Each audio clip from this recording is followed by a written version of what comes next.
Hi everyone, happy Saturday. Welcome back to Clues by Sam.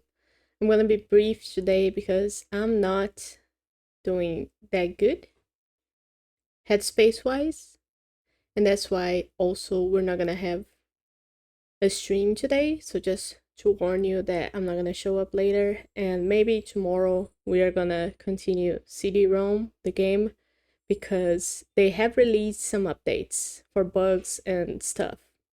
I don't know exactly what, but we'll see tomorrow how we go with that. I'm gonna play the game today and explain my logic as I go. It is a hard one, so that's really nice. It has potential to take some time. If you don't know what Clues by Sam is, it is a daily puzzle. We play every day here on the channel, and in it there are 20 people, sometimes bots, sometimes food. And we have to figure out who is an innocent and who is a criminal using the clues from the game itself. There's no guessing involved, and the link is in the description for 2 days. So let's start right now. We start with Freya telling us that two people in a corner have an innocent to the left of them. So we've seen this type of clue a lot lately. And when we talk about corners, we have 4 corners. So half of the people in the corners have an innocent to their left, but also half of the people in a corner have nobody to their left. Like Alex and Salil, they have nobody to their left. So the people that Freya has to be referring to have to be David and Wanda. So we know that Carl and Vicky both are innocents. Now, Carl says that exactly one innocent above Roof is neighboring him. So the people above Roof who neighbor Carl are David and Icy. I don't know how to say this name, sorry. But you can tell me in the comments how to say it if you know it. So one of them is an innocent, right? Because one of the people above Roof who neighbor Carl is an innocent. Now, Vicky says that Eve is one of 3 innocents in column A, so we know about Eve. And we have 2 more innocents in column A. Now, Eve says that exactly 2 of Hendrik's 3 criminal neighbors also neighbor Carl. So we know that Hendrik and Carl share 4 people as neighbors. 2 of them are innocents, right? One of them is Freya, who is already an innocent, and the second innocent is gonna be here in column D above Roof. So we know that the last person, Betsy, is not an innocent definitely. And we also know that Hendrik has 1 more innocent. That innocent is Carl, right? Because Hendrik has 3 criminals. I read the clue as innocents, but it worked all the same. Okay. If you yelled at the screen for that, congratulations, you got it before me. But the clue was talking about criminals, and luckily it worked all the same. But now we know that Hendrik has a 3rd criminal here in row 3, and 2 other people neighboring him here in row 3 are innocents, right? But we get a new clue from Betsy saying that Alex is one of 2 criminals above Salil. So Alex is a criminal, and there has to be a second one above Salil. There's only 2 people more above Salil who could be criminals, Jerry and Olive. So one of them is a criminal, the other one is an innocent, so we tag them as opposites with the same color. Now, what else do we know? Oh, we know that there's 3 innocents in column A. So Eve is one of them. The second one is either going to be Jerry or Olive, and there's only 1 more person who could be the 3rd one, so Salil has to be that innocent. And we don't need Vicky's clue anymore. Salil now says that only one of the 5 criminals on the edges is Vicky's neighbor. So Vicky has 3 people on the edges neighboring her. Only one of them is a criminal. Let's say that's Ruth. And I'm double checking that the clue says criminal and not innocents, because there's 5 criminals on the edges total. We know about Alex, Betsy, that's 2. The 3rd one here in column D, neighboring Carl. The 4th one is either gonna be Jerry or Olive in column A. So the 5th and last one is the one neighboring Vicky. So we know now that Nala is not a criminal. Again, the same situation kind of that happened yesterday, where the clue is not actually mentioning the people we gotta be looking at, but revealing somebody else that's not directly related. So it's important to pay attention to that. Nala now says there are exactly 2 incenses above Wanda. So one of them is David or Issy, RC. And the second one is Nala herself, because she's also above Wanda. So we know that Ruth, I was right.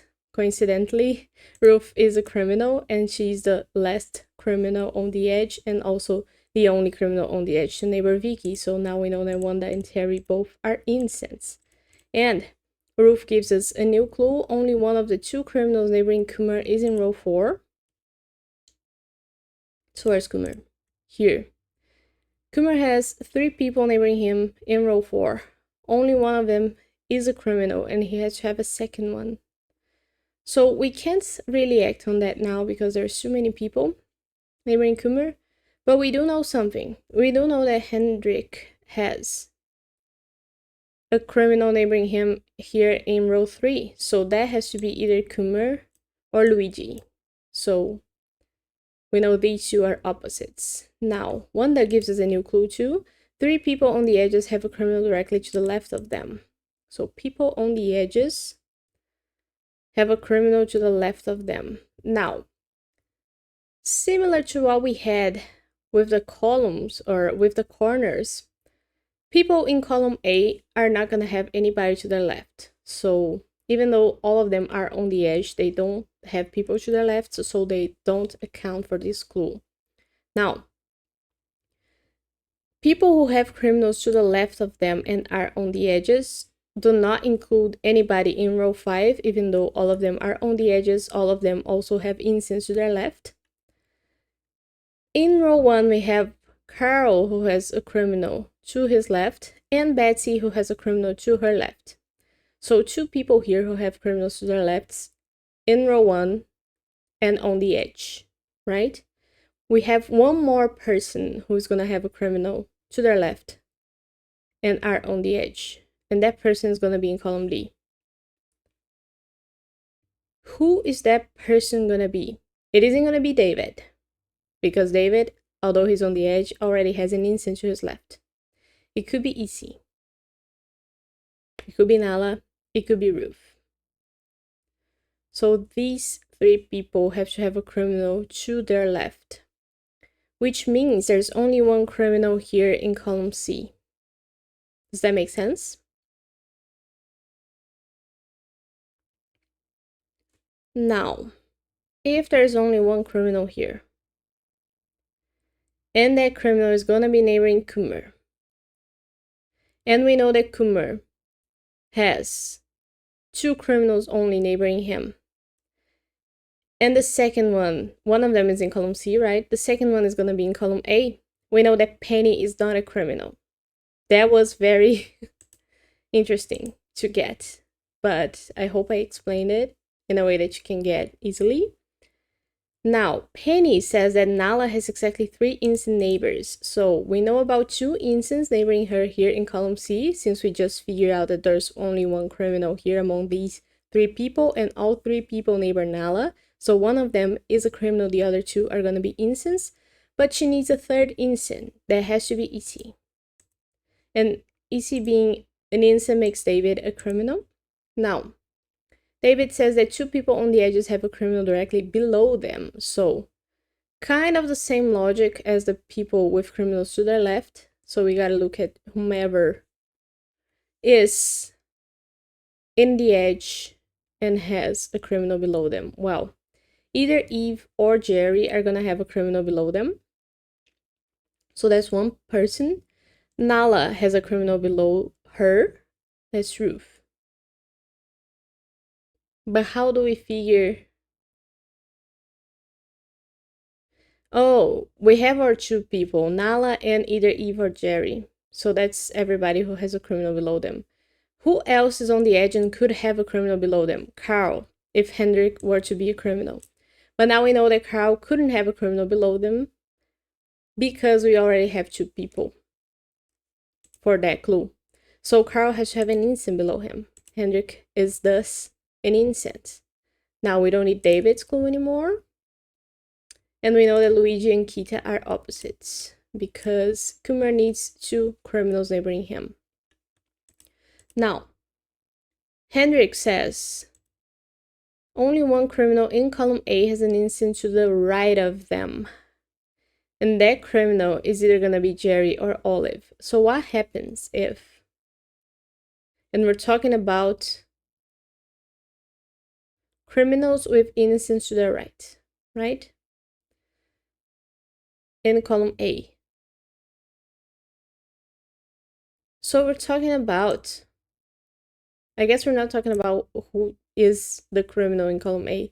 We're talking about the fact that we need a criminal in column B to be to the right of that. No, we're talking about innocents, not criminals. Only one, this is so hard to interpret. Only one criminal in column A has an innocent to the right. And that criminal is going to be either Jerry or Olive, because Alex is a criminal in column A, but he has a criminal to his right. And the other two innocents have innocents. So the thing is, if Kumar were to be an innocent, what does that do?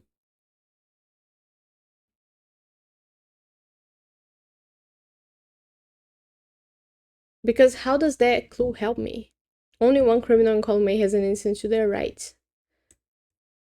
It doesn't matter who the criminal is here. Right? Because if Jerry is an innocent, if Jerry is a criminal, then Kumar would have to be an innocent, so that we have a criminal in column A with an innocent to their right. And if Jerry is an innocent, it doesn't matter what Kumar is, because Olive's gonna be the criminal in column A with an innocent to their right. So this clue doesn't really help, does it?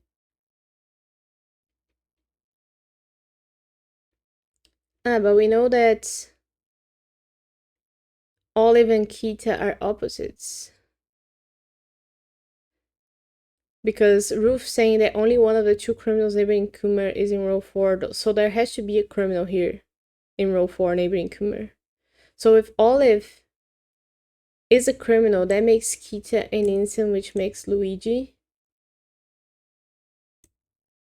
a criminal, which makes Kumar an innocent. So that works because we have a criminal in column A with an innocent to their right.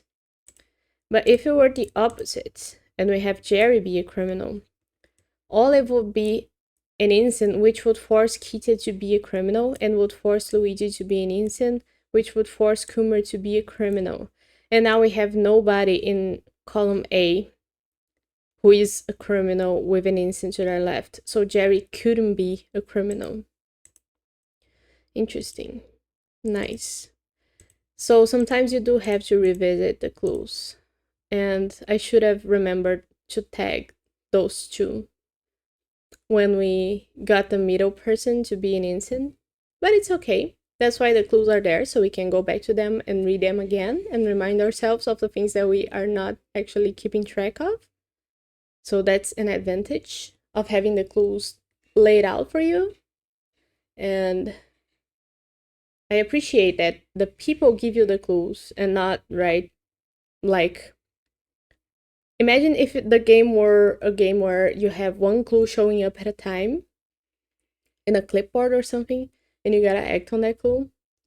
I think it's much more dynamic when you have the clues laid out and you gotta keep track of them and you gotta revisit them when you think you need them. So I like the gameplay. I know you guys know I like the gameplay. I just wanna reinforce it. And it seems to be a really hard one because only 23% of the people have a perfect, so very interesting. And it was really quick, actually. I think 12 minutes for a hard one. I did really enjoy it. I'll leave you guys here for today. Hope you have a great weekend. I'll see you tomorrow for more Clues by Sam. Bye bye.